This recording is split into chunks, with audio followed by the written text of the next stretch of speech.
Ya, shalom semua teman-teman. Ya, hari ini saya bersukacita, saya bersyukur diberi kesempatan untuk berbagi firman, di mana saya percaya firman yang hidup pasti membuat kita makin kenal siapa Tuhan kita. Sebelumnya, kenalkan saya Pastor Setiawan, atau kalau lengkapnya Pastor Hengki Setiawan. Cuma saya sering dipanggil Pastor Setiawan. Jadi saya melayani di gereja GPK di Surabaya.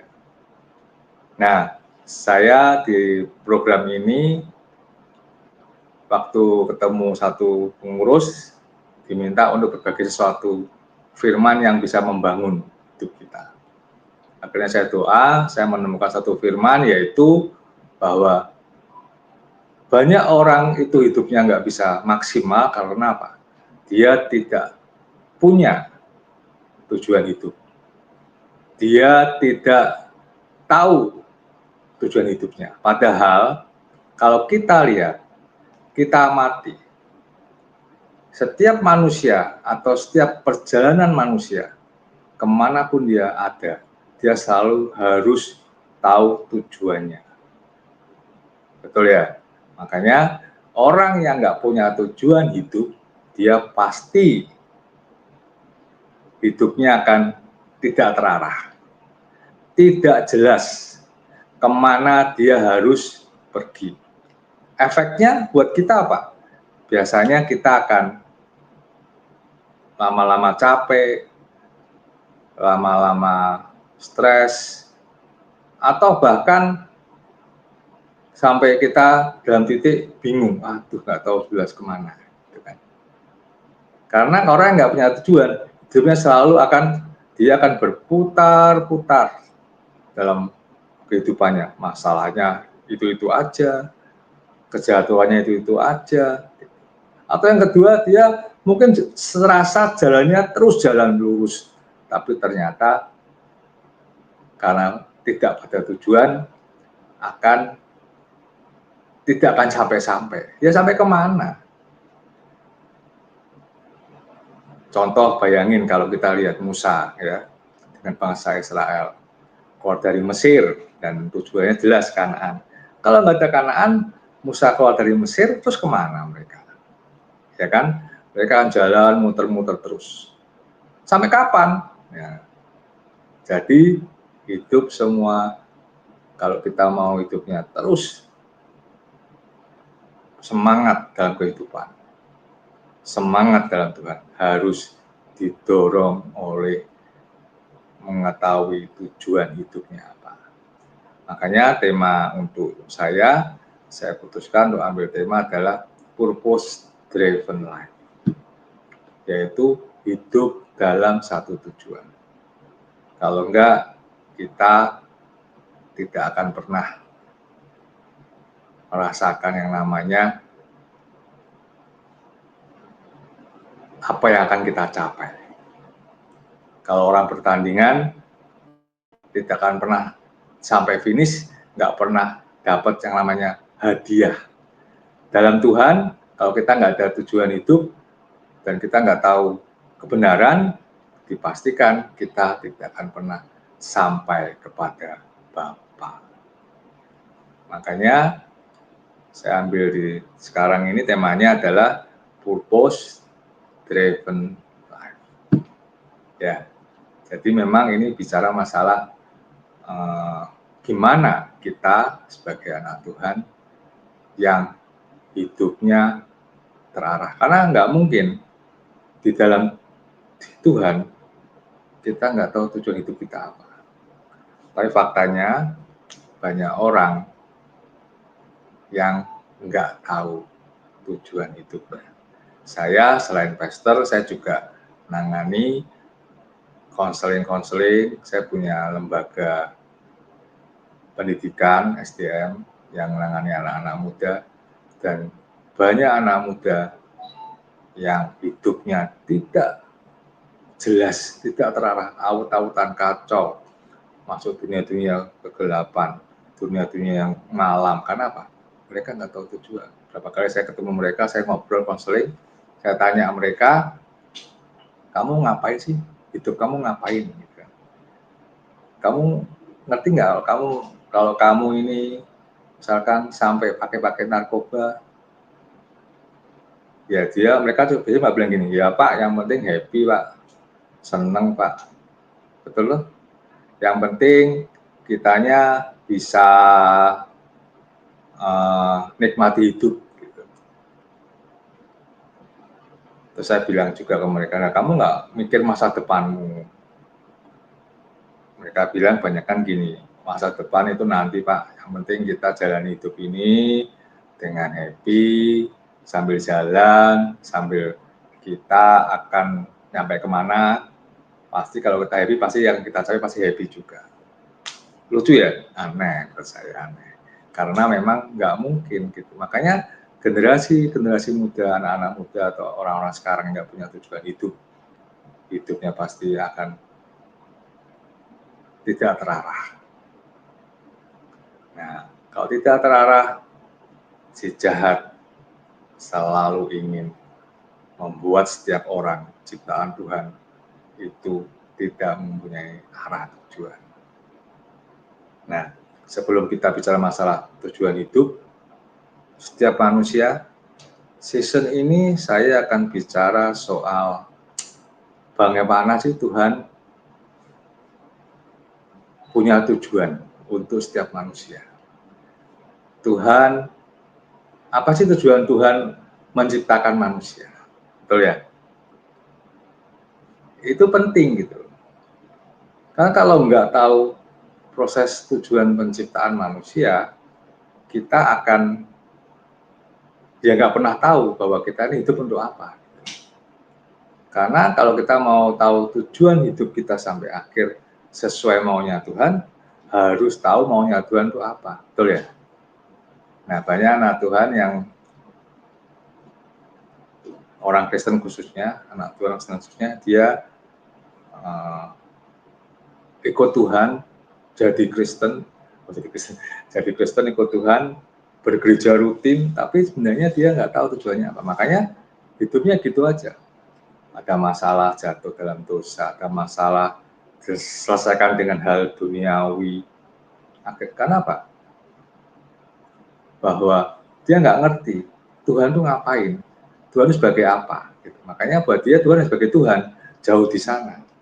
Padahal kalau kita lihat di Alkitab, Tuhan punya tujuan mulia untuk setiap manusia ciptaannya. Jadi saya akan bahas itu. Untuk sesi awal ini, yang kali ini, saya akan bahas apa sih sebenarnya tujuan Tuhan ciptain kita. Ya, waktu Tuhan nyiptain manusia, dia punya tujuan. Betul ya? Dia punya tujuan pasti. Dan tujuan itu kalian semua, Bapak Ibu, jemaat yang ada harus tahu. Kalian ini power, kalian ini inti. Oke, kita akan belajar. Kita semua tahu bahwa waktu Allah menciptakan manusia, waktu Tuhan menciptakan manusia, Dia ini menciptakannya nggak main-main, setuju ya? Nggak main-main. Karena saya percaya setiap orang yang hidupnya atau Tuhan yang setiap orang punya tujuan atau Tuhan punya tujuan, pasti dalam mencapai tujuan mereka pasti tidak main-main. Manusia ya toh, manusia kalau dia tahu tujuan, misalkan saya ingin jadi dokter atau tentara, dia pasti akan menyiapkan dirinya sungguh-sungguh supaya dia mencapai tujuan itu. Sama, waktu Tuhan menciptakan manusia, dia nggak main-main, dia siapkan semuanya. Betul ya, setuju? Bahwa dia siapkan semuanya dengan teliti, dengan hati-hati, enggak sembarangan. Karena Tuhan tahu tujuan Tuhan adalah ada satu tujuan yang mulia di depan sana. Saya sempat doa, Tuhan sebenarnya apa sih yang memang Tuhan inginkan? manusia ini kau ciptakan. Gitu ya. Emang Tuhan punya kurang kerjaan. Dan dia sudah menciptakan banyak hal, ya, banyak hal yang luar biasa, yaitu malaikat-malaikat. Benar nggak? Ciptakan malaikat. Tapi Tuhan maunya apa? Bahwa dia lebih dari itu. Gitu. Nah, saya sempat doa, Tuhan, dah lama saya mulai ngerti, saya mulai doa, Tuhan, kira-kira apa sih yang Tuhan mau untuk penciptaan manusia? Nah, kalau saya tangkap, gitu ya, di firman Tuhan yang ada, bahwa Tuhan itu adalah Tuhan yang hidup, dia Tuhan yang punya identitas kasih, dia punya Tuhan yang punya identitas terang, dia Tuhan Bapa itu punya identitas kasih, punya identitas terang, dia punya identitas untuk sebagai Raja, sebagai Tuhan Juru Selamat. Nah, itu identitas dia gitu. Setiap identitas yang Tuhan miliki pasti ada tujuan tertentu. Misalkan kalau Tuhan sebagai identitas dia seorang raja, saya percaya raja itu suka kalau dimuliakan, diagung-agungkan. Itu raja suka. Kalau raja nggak dianggap, dia nggak suka. Makanya waktu kita kalau lihat di Yesaya 43 itu, kita buka Yesaya 43 ya. Yesaya 43 ayat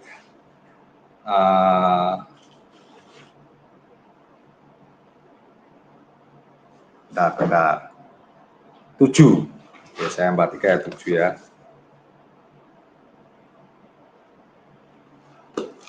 Yesaya 43 ayat 7.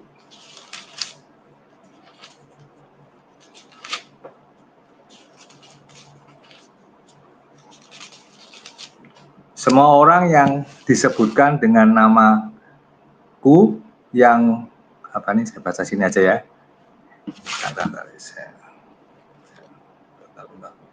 Yesaya 43 ayat 7.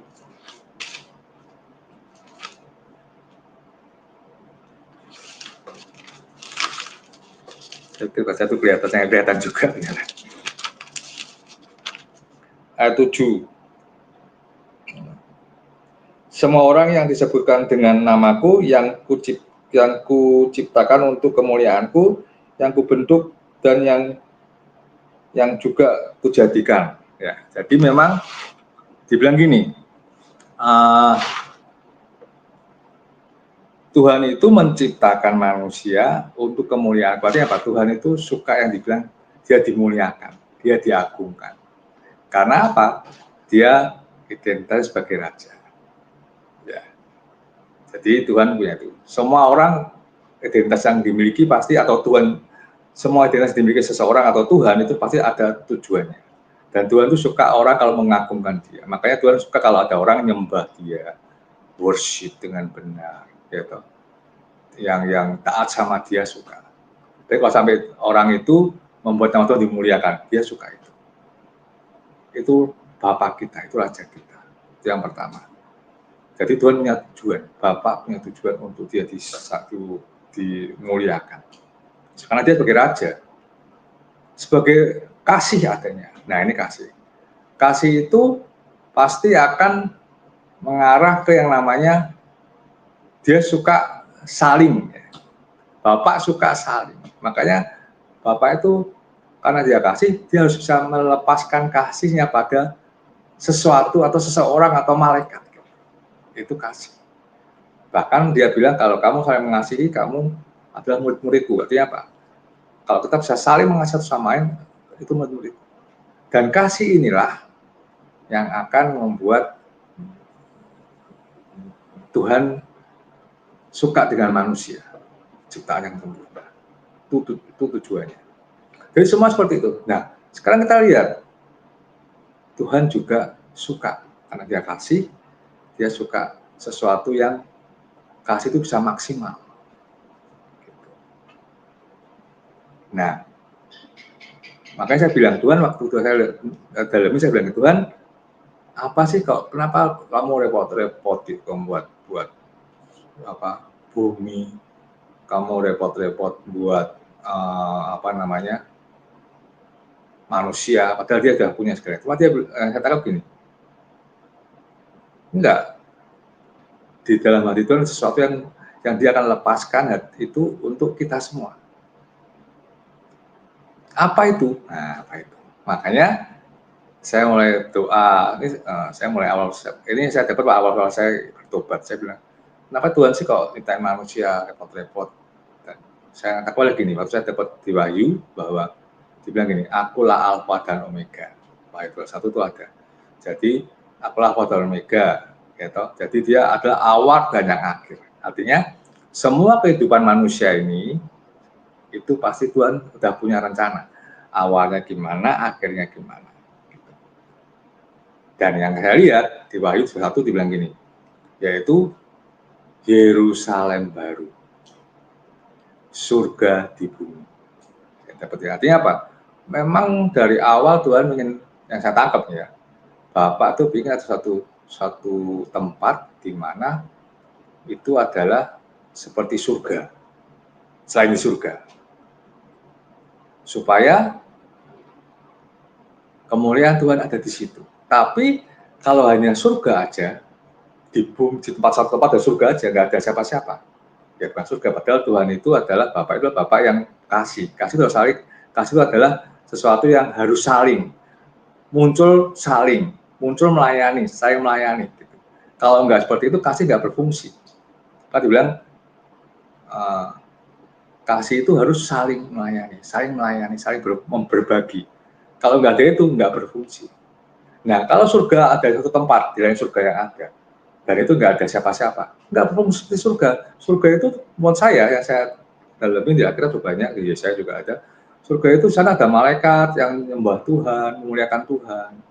Ya, orang-orang di sana jalan dengan Tuhan, menyembah Tuhan, dan mereka saling komunikasi, dan itulah kasih terjadi.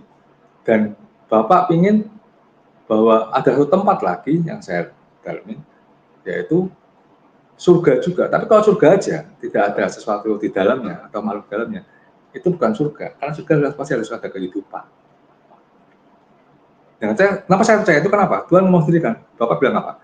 Akulah Alfa dan Omega. Dia adalah, dia awal, dia akhir. Jadi dia sudah merencanakan semuanya di akhir, yaitu Yerusalem baru, surga baru. Nah, untuk itulah dia memulai proyeknya.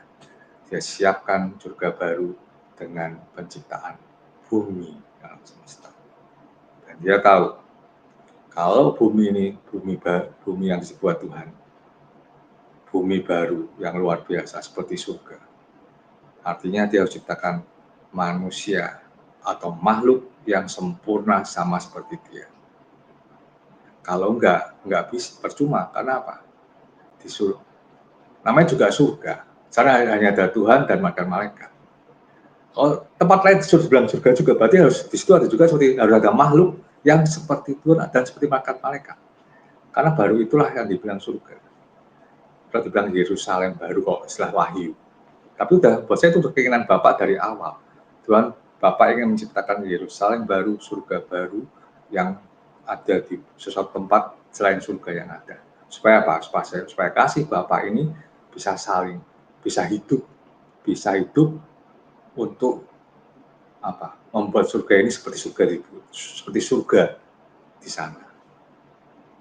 Saya siapkan semuanya. Makanya dibilang gini, di surga ada siapa? Di surga itu ada Bapak, ya. Ya, Bapak, ada Roh Kudus, ada Yesus, adalah satu, ada malaikat.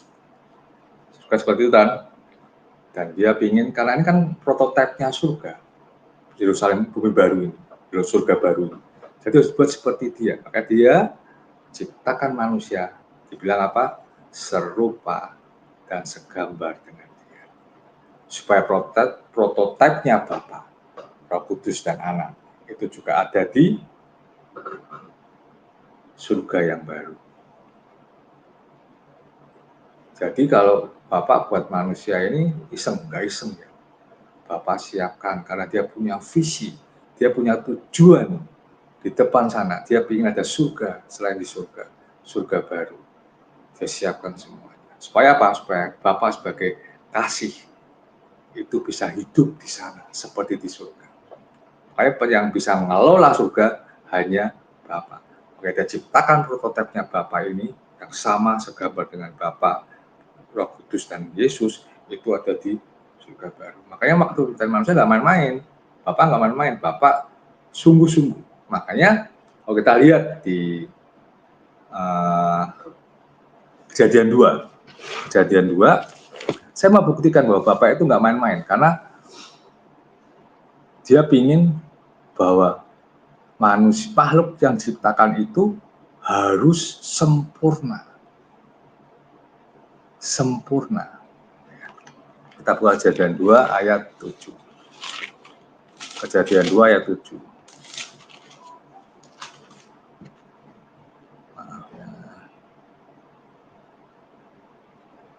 Ya, kejadian 2 ayat 7. Kejadian 2 ayat 7 bilang gini.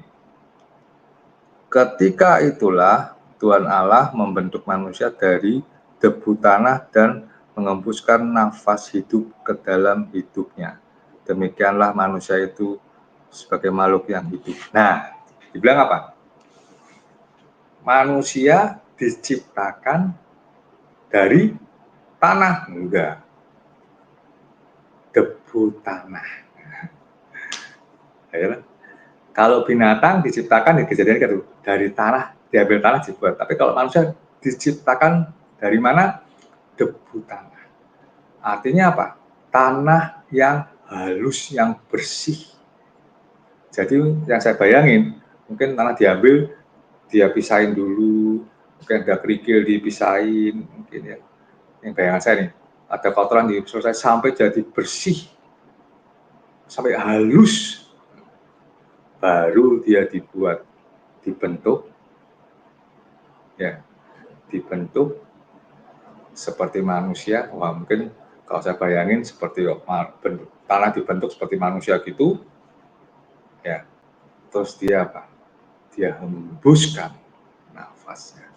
Kalau di bahasa lain dibilang gini, dia pindahkan sebagian rohnya ke dalam debu tanah ini.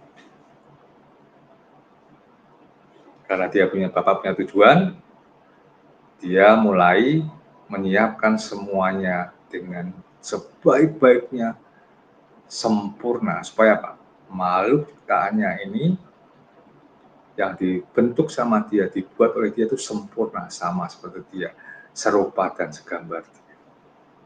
Dari tanah yang paling bersih, jadi bersih semua, dan bentuk dalam bentuk debu, dan hampir halus, dibentuk, dia pindahkan nafasnya. Maka manusia itu hidup. Ya, hidup. Nah, jadi Bapak itu nggak main-main dalam buat manusia. Kenapa bisa seperti itu? Karena Bapak punya visi ke depan yang sama, yaitu menurut saya ya ini, takdiran saya, Bapak ingin ada surga baru selain di surga. Di Wahyu bilang, di Wahyu 21, kalau baca itu, dibilang gini, akulah Alfa dan Omega. Pada berikutnya, dibilang apa? Yerusalem baru, ada di Wahyu 21 itu. Jadi buat saya, memang Bapak sudah merencanakan surga baru, yaitu surga selain surga.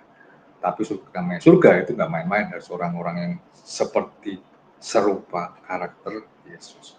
Jadi dia siapkan yang terbaik, yang sempurna, makhluk ciptaannya yang supaya makhluk ini bisa serupa dan segambar dan sama seperti Bapa.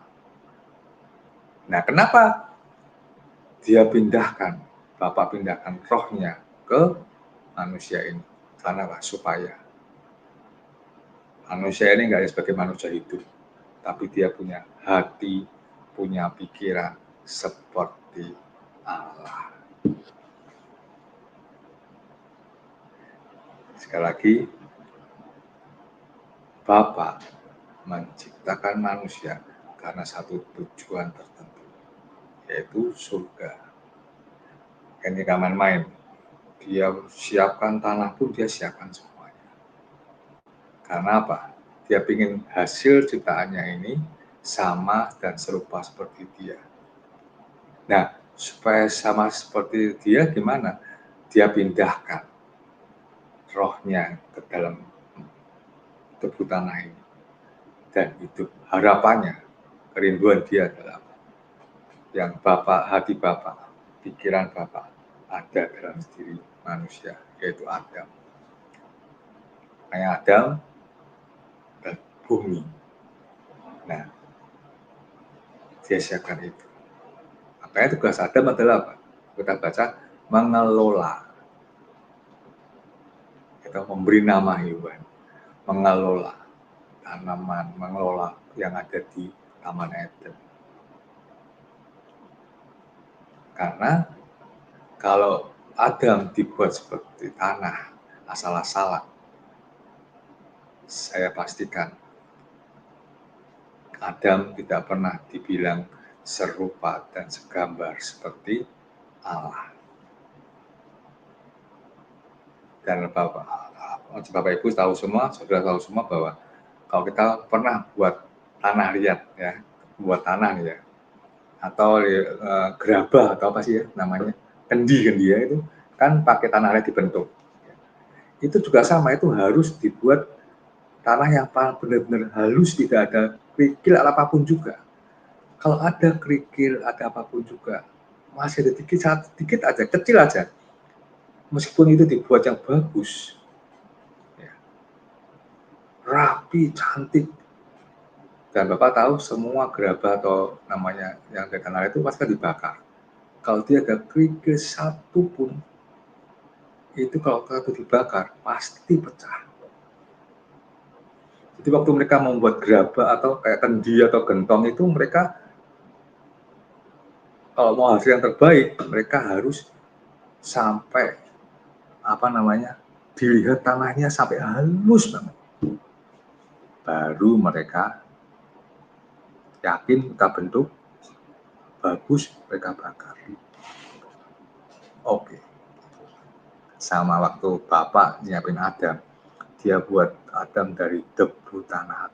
Jadi mungkin kalau bahasa saya debu ya, tapi kalau ada beberapa tafsiran bahwa debu itu adalah tanah yang paling bersih, nggak ada kerikil, bersih, nggak ada kotoran, dan sampai dibuat sampai sehalus mungkin, sampai sempurna tanah itu dan dibentuk.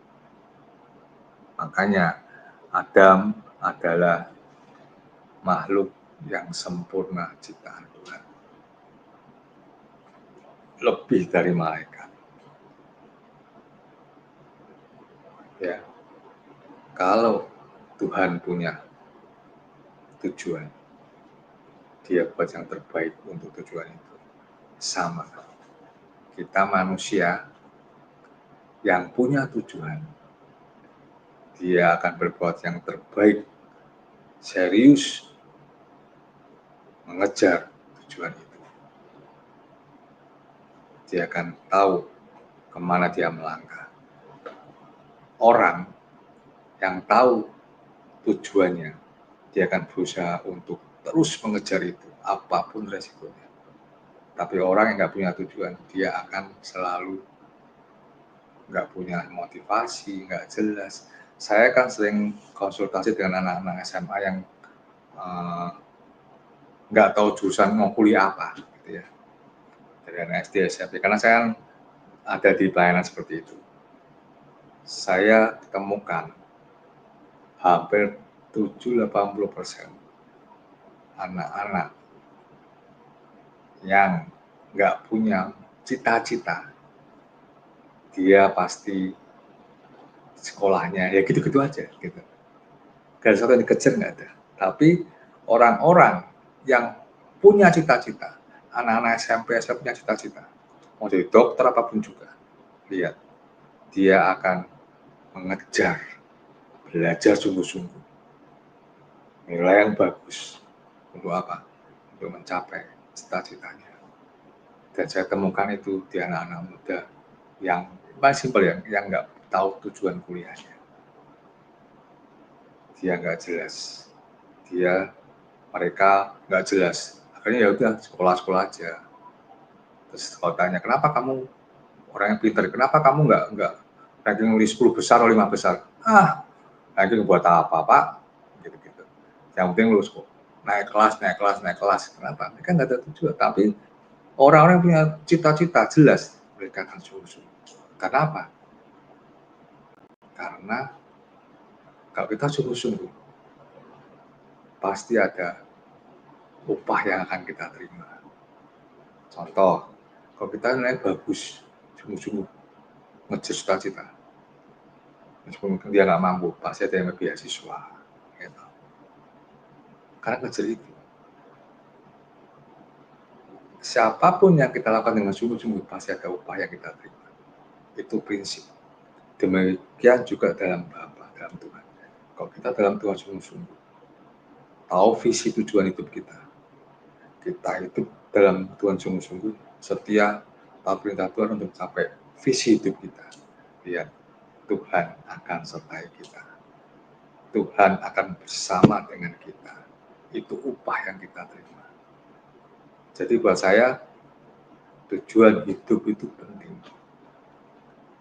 Tujuan hidup itu penting. Kenapa?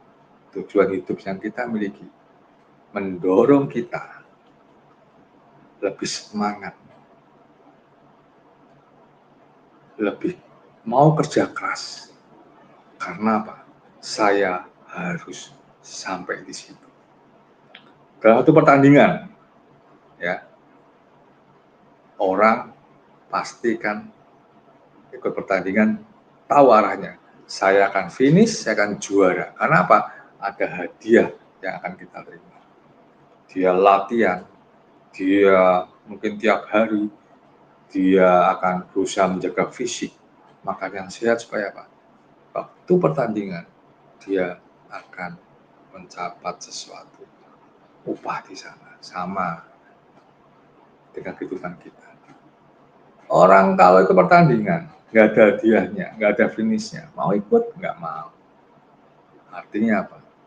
Tujuan harus kita miliki. Tujuan harus kita mempunyai. Karena kalau kita nggak ada tujuan, nggak ada visi, percayalah, setiap orang tidak akan bisa mendapatkan apa-apa. Orang-orang sukses, orang kaya, semua mereka punya tujuan. Makanya saya ambil tema ini purpose driven. Orang yang hidupnya didorong dengan tujuan hidup, hidupnya akan selalu diberkati, akan selalu mengalami kemenangan, akan selalu disertai Tuhan. Demikian juga Tuhan kita, Bapa kita. Dia buat manusia sesempurna mungkin, serupa, segambar dengan dirinya. Supaya apa? Di dalam manusia ini memiliki pikiran, hati sama persis seperti Bapa, seperti Allah. Karena apa? Yang bisa mengelola surga, bumi baru harus punya hati dan pikiran dan urapan sama seperti Allah, seperti Bapa. Nggak mungkin kalau dia nggak seperti Bapa, nggak punya pikiran Bapa, nggak punya hati Bapa, bisa mengelola surga. Bisa mengelola surga yang ada di bumi. Bisa mengelola Taman Eden. Enggak mungkin. Nah, lanjutnya. Setelah dibuat dengan sempurna, diberikan nafas. Sebagian rohnya melalui nafas itu. Dan manusia itu hidup. Betul ya, yang kedua, hidup. Manusia ini hidup. Hidupnya nggak hidup aja. Tapi dibilang hidup selama-lamanya, sama seperti Bapak. Ya, mereka punya kehidupan. Adam disiapin hidup. Makanya kalau kita lihat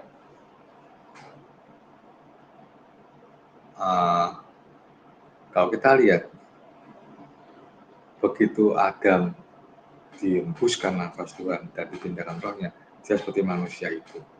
Ya, itu. Kalau di surga mungkin waktu pikirannya Tuhan bilang hidupnya kekal. Ya. Hidup yang kekal. Nggak pernah bisa mati. Tuh, Pak, sekarang banyak orang meninggal. Nah, karena apa? Karena manusia jatuh dalam dosa. Dosa yang membuat manusia mati secara roh, tapi jiwa dan tubuhnya tetap. Padahal yang dibilang manusia ciptaan Tuhan sempurna adalah manusia roh. Roh yang menguasai fisik badannya, jiwa dan badannya. Adam waktu dia hidup, roh Tuhan menguasai Adam, menguasai pikiran dan hati Adam, menguasai tubuh Adam. Waktu Adam berdosa dan Hawa, rohnya mati. Manusia tetap hidup, tapi hidup secara manusia, nggak roh yang tidak bisa, tidak ada hubungan dengan Tuhan lagi, manusia daging. Bertahun-tahun manusia daging, Tuhan kirimkan, Allah kirimkan nabinya, ganti-ganti dari Nuh, Ayub semua, sampai Daud, sampai zaman-zaman Maryaki. Ya, tidak ada perubahan, tetap daging. Makanya di Yeremia 31 dibilang gini, aku akan menjadikan firman masuk dalam hati manusia. Nah, makanya Tuhan tahu, manusia kalau mau hidup dalam kebenaran, cuma satu-satunya cara adalah apa? Dia harus menghidupkan rohnya lagi, roh Tuhan lagi. Roh Tuhan bisa hidup menguasai manusia kalau firman itu ada dalam setiap kita. Gitu. Ini simpel saya cuma, ya simpel. Tapi yang makanya perjanjian baru dikirimlah Yesus sebagai Tuhan. Supaya apa? Melalui Yesus ini kita bisa pulih kembali roh kita menjadi manusia yang sempurna. Karena apa? Karena tugas kita adalah mengelola surga baru, bumi baru. Yang saya bilang ini di Ayub ada. Makanya saya bilang ini bukan karena, wah Bapak aliran surga baru bumi enggak. Saya cuma baca di Wahyu 21.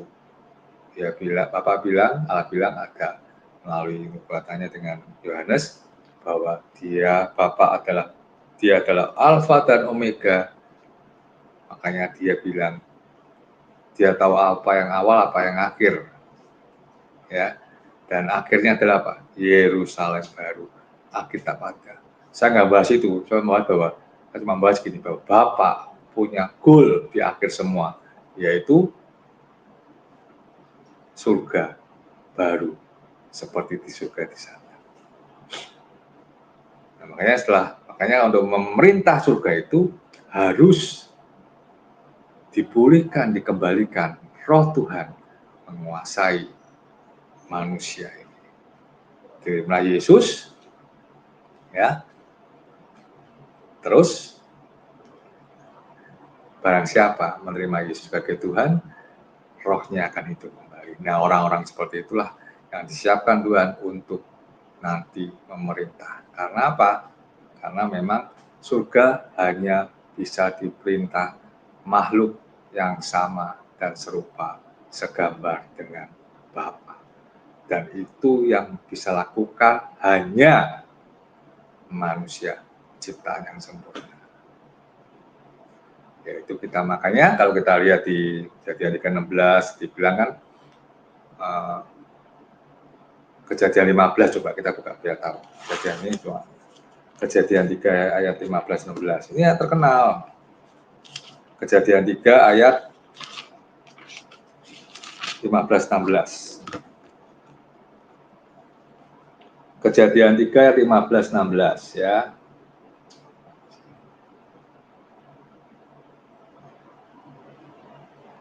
Ya, dibilang gini, supaya setiap orang yang percaya kepadanya beroleh hidup yang kekal.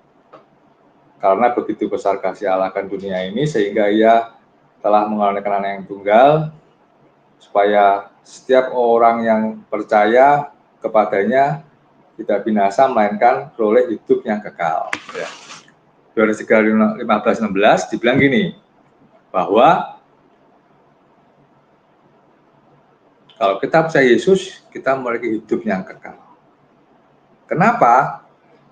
Karena yang bisa mengelola, memimpin, memerintah surga atau Yerusalem baru adalah orang-orang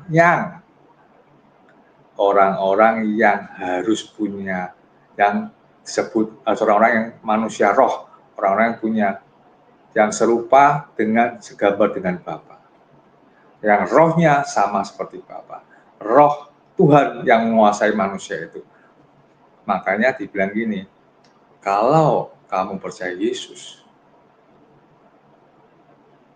kamu akan memiliki hidup yang kekal. Percaya itu gini, mengakui Tuhan sebagai juru selamat, sebagai Raja, menerima Tuhan dalam hati kita, menerima sebagai kita, supaya kita diselamatkan, kita mau berserah. Nah, orang seperti itu memiliki hidup yang kekal. Makanya karena syaratnya itu, Bapak relakan anaknya yang tunggal ke dunia untuk bisa menjadi Tuhan Raja kembali untuk setiap manusia. Karena yang bisa memimpin surga baru, Yerusalem baru orang-orang yang sama, serupa, segambar dengan Tuhan, yang memiliki roh yang mumpuni, yang memiliki pikiran Yesus, yang memiliki hati Yesus, hati Bapa, pikiran Bapa, yang bisa memerintah.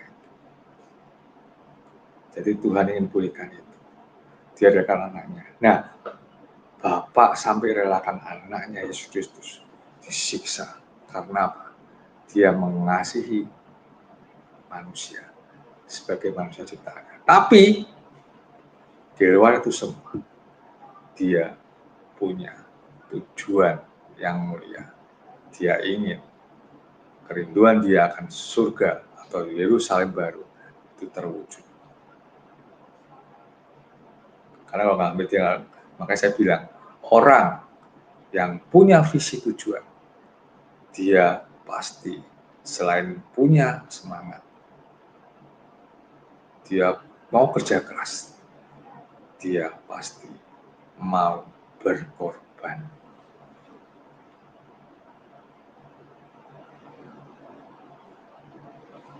Ya, kerja keras, punya semangat, mungkin bayar harga, tapi dia pasti rela berkorban supaya tujuannya tercapai. Kalau dalam Tuhan, supaya nama Tuhan dimuliakan, supaya visi Bapa melalui hidup kita terpenuhi. Gitu saudara-saudara.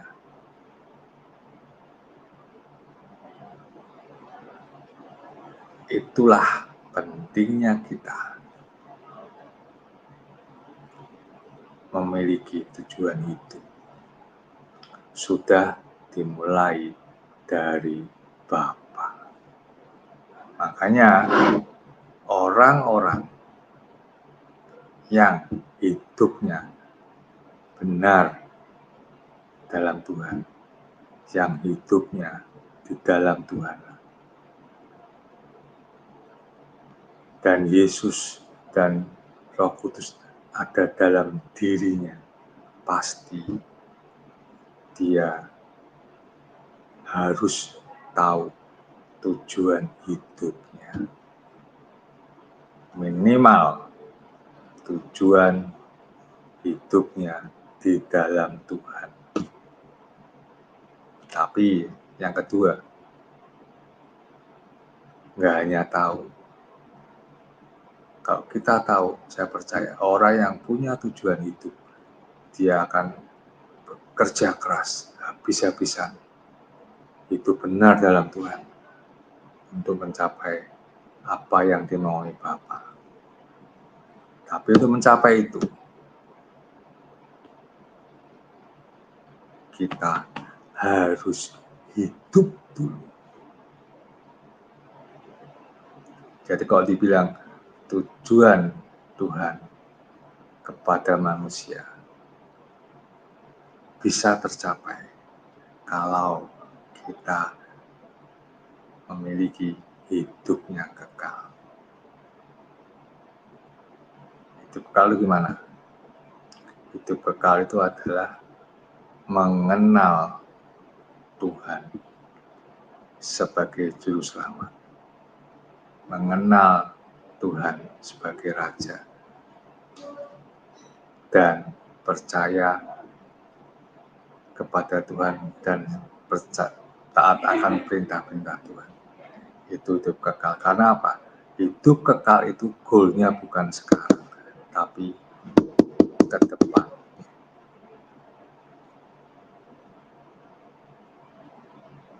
Bahkan mungkin dibilang hidup setelah kematian. Kan di dalam Tuhan nggak ada yang namanya mati. Kita mati fisik kita, tapi roh kita tetap hidup selama-lamanya. Itu hidup kekal. Makanya buat saya, ayo adik-adik, Bapak Ibu, saudara semua, tahu nggak kalian tujuan hidupnya apa? Kalau masih bingung, sisanya, cari tahu dulu tujuan Bapa menciptakan kalian itu apa. Tujuan Tuhan menciptakan manusia itu apa? Harus tahu. Nah, ini saya kasih tahu. Ternyata Bapa punya tujuan. Ada surga selain di bumi. Ini yang saya tafsir, yang saya belajar ya. Makanya dia, karena ada surga selain di bumi, dia harus siapkan semuanya yang terbaik, yang kudus, manusia roh. Karena tanpa makhluk yang seperti Bapa, serupa dengan dia, tidak akan pernah bisa mengelola, memerintah surga ini, Yerusalem baru ini. Makanya dia ciptakan semuanya dengan hati-hati dan paling sempurna. Kalau saya pernah cerita tanya sama orang-orang yang membuat gerabah atau kendi atau pokoknya hari itu ya, yang buat kayak gentong gitu kan ya, mereka bilang pembuatan yang paling sulit waktu apa? Waktu mereka itu menyeleksi tanah yang akan dipakai. Mereka harus cari semua kotoran kerikil sampai bersih. Itu nggak gampang, harus hati-hati. Satu kerikil kecil segini ya, ini nggak bisa. Karena kalau mungkin bagus jadinya, indah, tapi waktu masuk pembakaran pecah pasti. Makanya mereka waktu membuat gerabah itu bilang saya gini, yang sulit Pak adalah waktu menyeleksi yang namanya tanah yang akan dibuat. Ya. Tapi kalau sudah jadi, sudah halus, itu membuat bentuknya cepat, bentuknya kali gentong cepat, jadi kendi cepat, jadi pot cepat. Setelah itu dibakar, nggak repot juga dengan bakar terjadi, dicat cepat.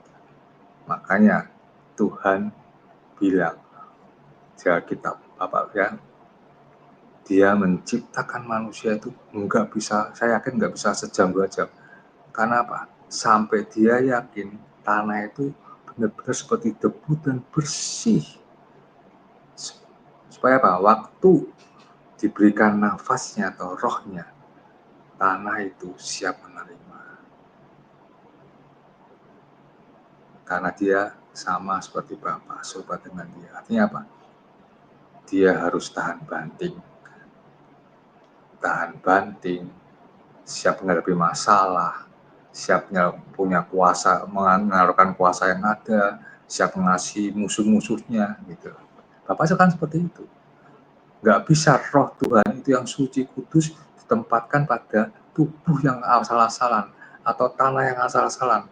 Dia pasti yang terbaik, termurni, tersempurna, baru roh Tuhan itu bisa masuk ke tanah itu. Sama seperti kita orang berdosa.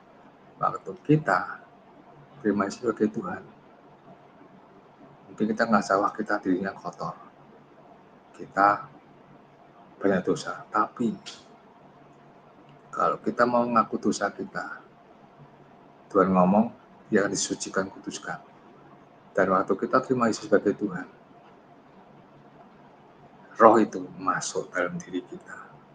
Makanya kita bisa mulai mendengar suara Tuhan. Kita bisa berhubungan dengan Tuhan. Kenapa? Roh Tuhan ada dalam diri kita. Kita bisa berhubungan dengan Bapa. Kita bisa doa. Kita bisa ngerti firman. Kenapa? Roh yang dalam diri kita itu yang buat kita ngerti firman, ngerti siapa Bapa. Jadi nggak main-main. Kenapa nggak main-main? Kenapa ada pengorbanan? Kenapa harus kerja keras? Kenapa? Karena Bapak punya visi, punya tujuan. Bapak punya tujuan di depan sana. Bapak punya goal yang dikejar.